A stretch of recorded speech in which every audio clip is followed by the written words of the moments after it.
Olá, boa tarde, bem-vindos a mais esse congresso da SOCESP. Queria aproveitar aí como um ex-presidente da SOCESP, agradecer, né, a generosidade da professora Laura, do professor Rui, do Ganem, de trazerem toda essa experiência que eles têm conosco. Mas aí eu sou obrigado a já fazer uma observação. Diferente deles, eu não sou um especialista, eu sou um médico, eu sou um cardiologista. E o que eu vou trazer agora com vocês é um fato que já foi destacado pelo Fernando Ganem, é que qual é a influência de toda essa história de qualidade, desfechos, pode influenciar a nossa vida prática como médicos. Por isso que está aqui agora nessa última apresentação, não um especialista em gestão e qualidade, mas um médico, talvez como muito de vocês, né? O que mais se morre no mundo? Nesse congresso, essa resposta está na ponta de língua de todo mundo, né? O que mais se mata é a doença cardiovascular. Isso é um gráfico da Organização Mundial da Saúde. Não só a doença cardiovascular é o que mais mata, é terrível, né? Você vê que mata tanto que a gente até separa nesse gráfico as duas principais causas de morte cardiovascular, a doença isquêmica cardíaca, a doença cerebrovascular. Se a gente juntar as duas, nem cabia no gráfico. E aí tem um dado de 2000 e 2019. E vocês verem que, ao contrário, aumentou a morte cardiovascular.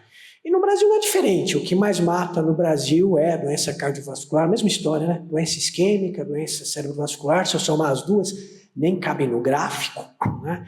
E no Brasil não só é uma doença que mais mata, mas ela é terrível. Ela é a que mais mata mulheres, mata muito mais do que câncer. Aliás, morre mais mulher de doença cardiovascular do que homem de câncer, para vocês terem uma ideia. E jovens, né? Eu gosto de trazer esse destaque, né? Eu dividi aqui causas de morte no Brasil a partir dos 35 anos. Pô, 35 anos é muito jovem, né? Os nossos pacientes acham que doença cardiovascular é de idoso. Não. O que mais mata dos 35 aos 39 anos? Tá ali, ó. Violência interpessoal e morte em acidente de trânsito. E, gente, a terceira causa isolada já é doença isquêmica cardíaca. Se eu juntar AVC com doença isquêmica cardíaca, a doença cardiovascular já é a segunda causa de morte de 35 a 39 anos. Só perde a morte violenta, né? E quando ficar nos 40 a 44 anos, juntar a doença isquêmica e doença cerebrovascular, já é a principal causa de morte. Então, é terrível. E isso não está melhorando, né? Isso aqui é um gráfico daquela publicação anual da SBC, né? Mostrando a evolução, né, nas últimas décadas da morte cardiovascular e proporcionalmente ela vem aumentando entre homens e mulheres, né? E somado a isso impacta em nós, quer dizer, além da gente cuidar de algo que está indo muito mal, o ambiente com o qual nós lidamos para enfrentar esse desafio também não é muito favorável, né? Essa é uma figura muito antiga, é uma figura de indústria, né? Parece que não é da área de saúde, é de indústria, mas ela é interessante, ela vê atividades humanas e ela relaciona a qualidade, a chance de erro e produtividade e eficiência. E vocês já percebem que, infelizmente, a atenção à saúde está entre as piores atividades humanas nesse binômio aí de erro, qualidade e produtividade, né? E como se não bastasse, a atividade na área da saúde também ela é perigosa, ela é insegura, né? Eu lembro que há muitos anos, um dia eu fui chamado lá no conselho diretor do INCOR e fui informado que eu estava sendo arrancado da assistência lá do meu ambulatório de coronária, que eu adorava, e estava subindo para a tal da gestão, né, que para mim continua sendo um mundo a ser descoberto, para falar, mexer com segurança do paciente. Aí eu cruzava com os meus amigos lá nos corredores do INCOR. Ô, João, não tive mais no ambulatório, o que você está fazendo? Estou começando a trabalhar com segurança do paciente. Aí o pessoal falava, o que é isso? Eu explicava e eles falavam, puxa, que legal, você está num serviço burocrático. Isso até provocou essa lembrança, o tema dessa apresentação. Aí eu achei esse artigo, comecei a carregar esse artigo no meu celular, né? O que é esse artigo? Eles pegaram internações em hospitais americanos e eu brinco que eles criaram o CID. Criaram o CID evento adverso. Esquece o medical error, tá? A tradução de medical error não é erro médico, tá?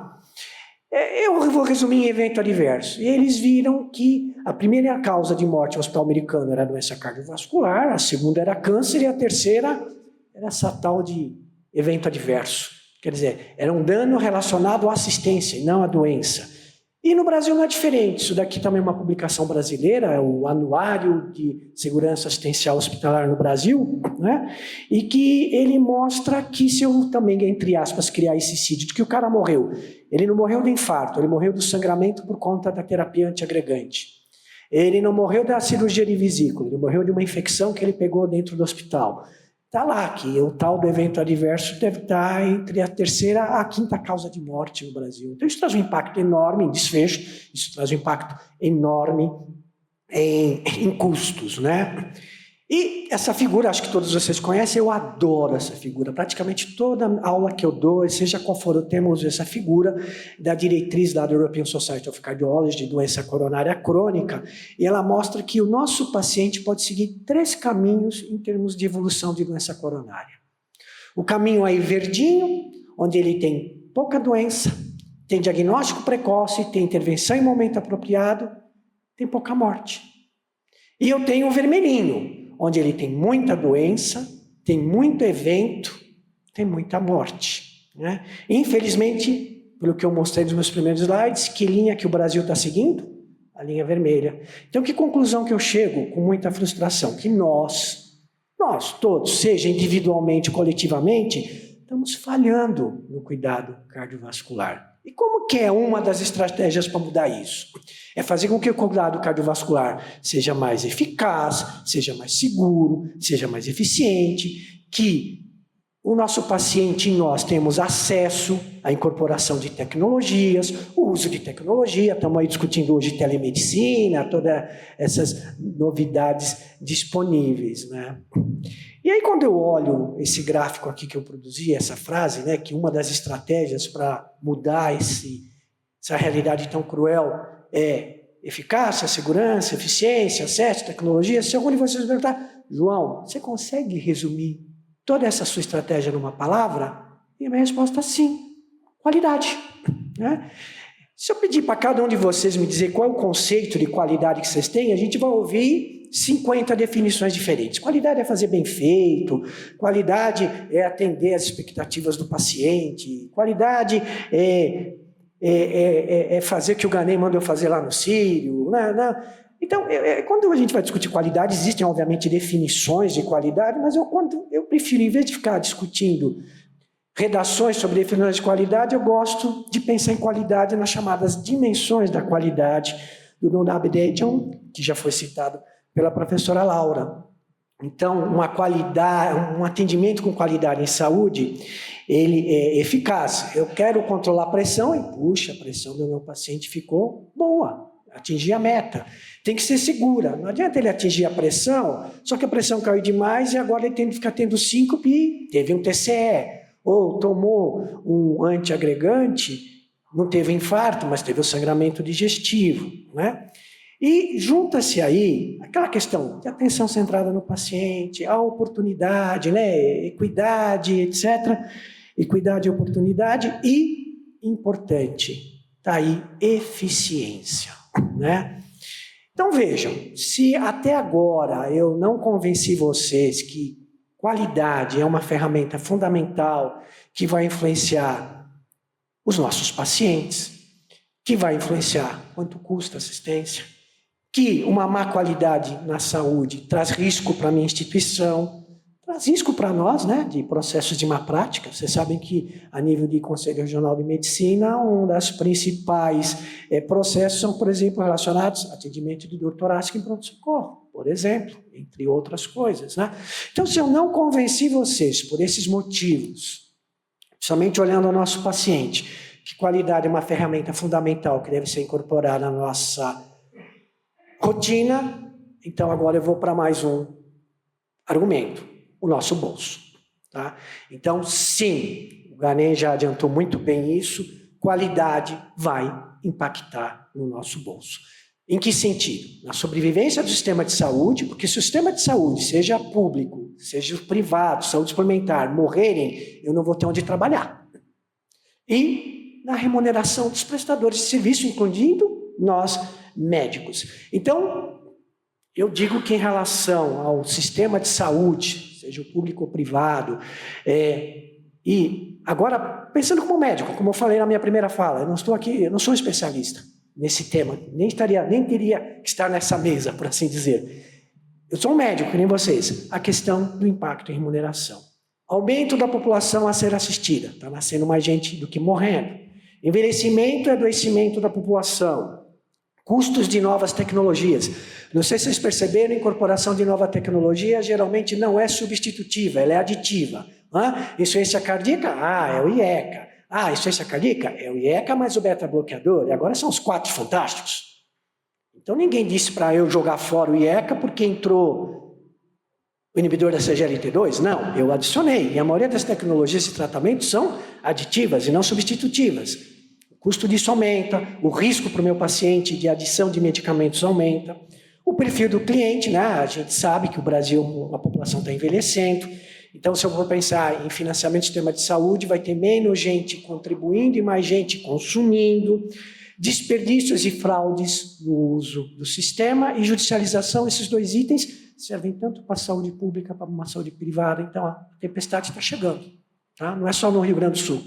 Está chegando a todos nós a tempestade. Né?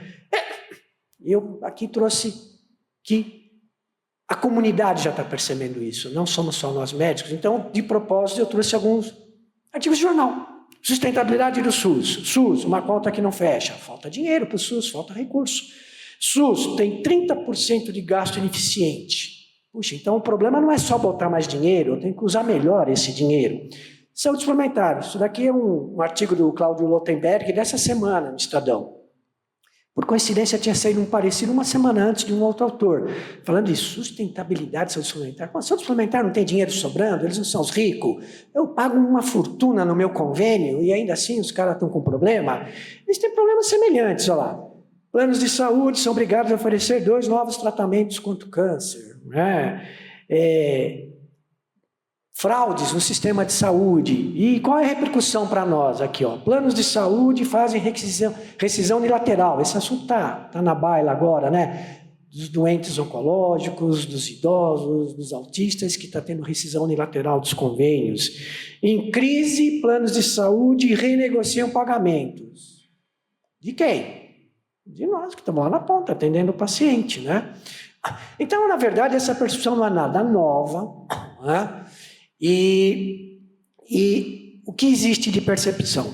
Que com o envelhecimento da população e aumento das doenças crônicas não transmissíveis, custos crescentes elevados, cuidado desordenado, fragmentação da rede, fragilidade na mensuração da qualidade de saúde, tudo isso está levando a se discutir o quê? Qualidade em saúde. E aí aparece mais um tema, invariavelmente nessa discussão, que é o que está lá em cima.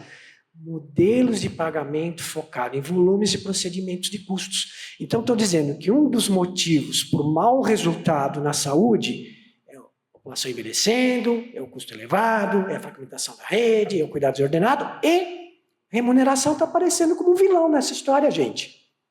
Pode surpreender muito de vocês, mas é uma realidade. Aí, por conta disso e de outras coisas, surgiu esse conceito aí da remuneração baseada em valor, que o Ghanem, de forma brilhante, apresentou para vocês. Né? Aí eu peguei essa figurinha aí, que é uma figurinha própria do Porter, não tem a pertinência dela aqui, mas de uma forma geral, o que é valor? Valor é o seguinte, na verdade, resultado sobre quanto custou. Né? Aliás, a gente faz isso no nosso dia a dia. Se eu tenho alguma ação que traz muito resultado e gasta muita energia, o que eu faço? Eu jogo essa ação fora.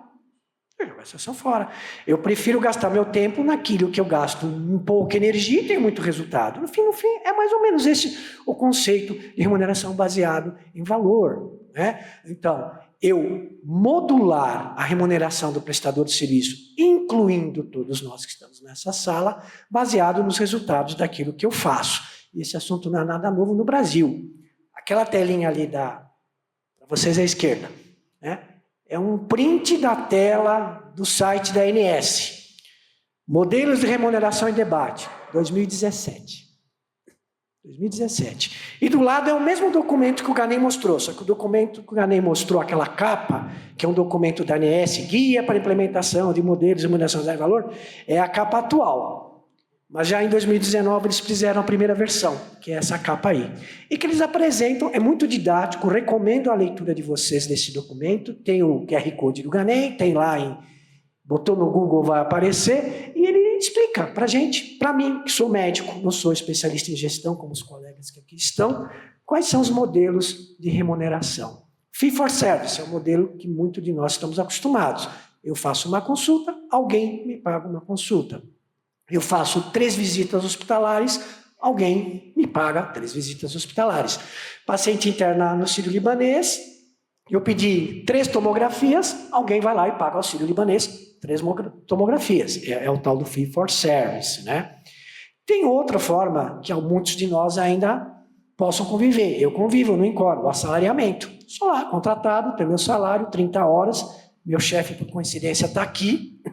Ele acompanha minhas 30 horas, aí de vez em quando ele me chama lá na sala dele, puxa a orelha. Você não está trabalhando o que você devia trabalhar nas 30 horas. Você, uma semana passada, fez 28 horas, né? Então, o assalariamento, né? Então, vocês percebam que o fee for service e o assalariamento, na verdade, se você trabalhou muito, trabalhou pouco, no sentido de resultado, se aquilo que você fez trouxe um bem, adicionou algo, não está influenciando. Você vai continuar ganhando por aquela consulta, seja ou bem mal feita. Eu vou acabar ganhando lá no INCOR as minhas 30 horas de salário, obedecendo ou não o meu chefe, o professor Mansur. Então, por conta disso, entra aquilo que o GANEM já também destacou, é que parece muito justo e honesto eu diferenciar a remuneração do prestador de serviço, incluindo o médico, baseado no resultado. Quem trabalha bem e tem bom resultado, merece ganhar mais do que quem trabalha mal e tem mau resultado. E aí, então, esse é o conceito, no fim, de remuneração baseado em valor, né, GANEM? Você me corrija depois na discussão, se eu estiver falando alguma bobagem aqui. E só que também isso não é tão simples, né? Não é uma forma matemática, botei lá, nem a inteligência artificial faz esse cálculo tão fácil hoje. Então, na verdade, eu tenho que lançar mão de alguns modelos de remuneração que sejam modulados por valor, né? Então, existem alguns modelos, né? Pagamento por desempenho, é mais ou menos o fee for service, mais uma modulação por desempenho. É quase o bônus do mercado financeiro, de quem trabalha no mercado financeiro, né? Aí tem outros, por exemplo, capitation, modelo de remuneração para o médico prestador de serviço, onde se estipula um valor fixo para o paciente cadastrado, por um fornecimento de serviço de saúde previamente acertado para uma população definida por um período de tempo especificado, né? Então, olha, é o seguinte, você vai cuidar de 10 hipertensos, eu vou te pagar tanto para você cuidar de cada um desses hipertensos por um ano, né? Tem algo que é um pouco parecido, mas é um pouco mais global, que chama orçamentação, né? Onde, na verdade, você pega uma população e fica responsável pelo cuidar dessa população e estabelece com o financiador o que você deve prestar de saúde a essa população. E existem os bundles, os pacotes, que o GANEM também citou, né? O dívida interna para fazer uma cirurgia de revascularização do miocárdio e eu vou pagar R$10.000. E R$10.000 cobre tudo. É o que o SUS faz com a gente, de uma forma geral, né? O SUS já faz um pacote com a gente em algumas intervenções, né?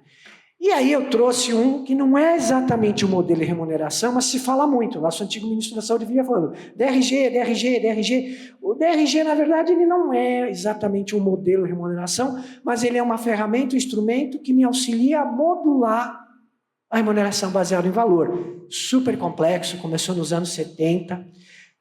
Eu converso com colegas que trabalham nos Estados Unidos, eles me contam, e que assim, conforme a característica do seu pool de pacientes, pode ser que eles deem mais trabalhos e menos trabalhos, e essas características você soma, e com isso você consegue definir que os hipertensos não são todos iguais. De repente, um hipertenso dá mais trabalho para tratar do que um outro hipertenso, e baseado nessas características, você vai ser melhor, mais remunerado para tratar o hipertenso complicado do que o hipertenso não complicado, né? Então, existem N diferenças, vantagens e desvantagens desses modelos de remuneração. Não é meu objetivo aqui explicar eles propriamente dito, mas dizer para vocês que eles existem, né? E que, na verdade, não vai existir um modelo de remuneração que vai cumprir toda a carreira de vocês como médicos, né? De repente, no consultório vai ter um modelo de remuneração baseado em valor que seja aplicável para o seu paciente internado outro. Então, essa história do bundle, do capitation, do fee for service com performance, eles vão circular conforme o cenário de atendimento desse doente, né? Aí agora eu vou assumir o papel de médico. Eu vou esquecer que vocês estão me falando que é justo remunerar por valor, tá bom? Agora eu sou médico. Está muito na moda esse tal de Triple M. Acho que todo mundo já ouviu falar nele, né? E o Triple M, agora tem o quádruplo, tá bom? O Triple M poxa, tudo que eu faço tem que ter esses 3 objetivos claros.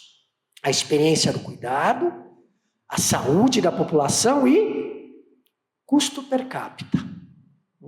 Tá. Cadê a gente aqui, hein? Vocês estão aqui? Eu não estou me vendo aqui, né? E aí eu peguei essa figura, dando uma bugada, né? Eu achei essa figura, ela me chamou a atenção que ela é muito bonita, muito colorida. É legal, né? Para botar no slide. E ela põe lá, ó, no meio, valor, cuidado na saúde baseado em valor. E tá lá, um monte de coisa que os 3 colegas aqui apresentaram. Foco no paciente, a sociedade envolvida. Mas aí eu quero destacar o seguinte aqui, ó, os suppliers. 4. Suppliers somos nós, né? Onde que eu me encaixo como médico aqui? No supplier. Alinhamento de preços conforme o outcome do paciente. Tá bom. Payers, não sou eu, é alguém que está financiando.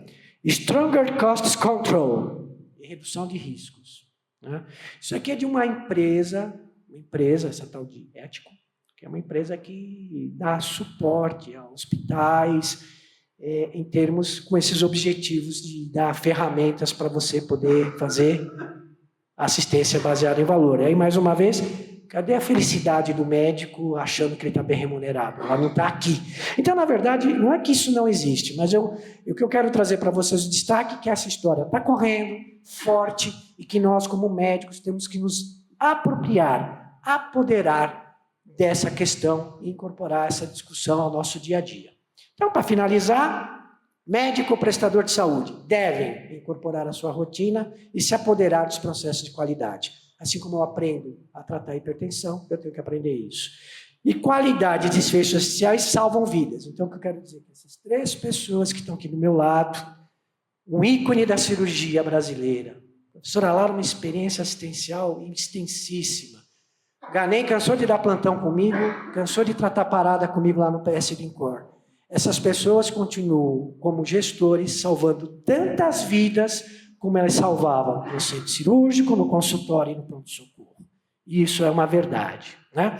Então, já que a gente falou de remuneração, aproveito para encerrar e convido os senhores. A gente vai ter amanhã, nessa mesma sala, às 16h30, junto com o presidente do CREMESP, diretor da MB, um colega lá, diretor das práticas médicas do Einstein, uma sessão só para discutir remuneração médica e, obviamente, falando dessa questão, remuneração e valor. E eu encerro com essa figura aqui.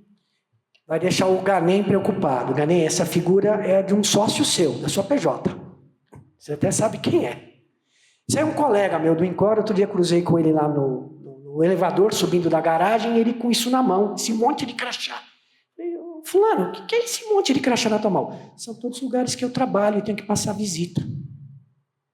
E como se eu deixo no carro, eu sempre perco, eu troco de carro com a minha mulher, e eu não carrego mala. Então, eu juntei todos eles nesse molho. Esse cara trabalha muito, né? Acho que como todos nós. Muito obrigado.